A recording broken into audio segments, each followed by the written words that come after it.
Hello again, welcome back, and we created our face toolpath and contour toolpath. You can select in the both of them and then you can hit that button to see your toolpath. Okay, anyway, and let's consider our drilling process. Let me select that one. This is the 3.3 millimeter. So we can click here and drilling process. And then we just need to select our arc. Okay, I can select this one, this one, this one, and this one. After that we can hit the OK button. Let me turn to here to create my tool.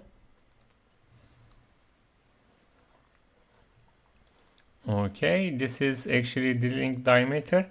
Actually, that's not important. You can write and any diameter here.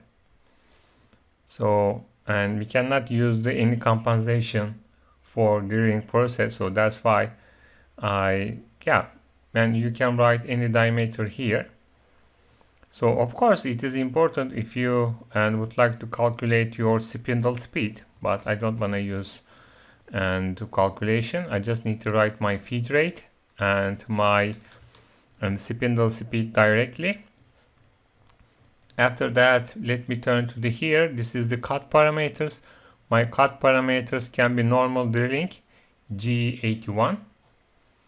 And let me turn to the linking parameters. It can be retract 3 and top of stock 0, and my depth position can be here. And that's it. You just need to hit that button, and then let me simulate my toolpath. I'm gonna start from here to here and here. Yeah, that's it. That is the drilling process actually.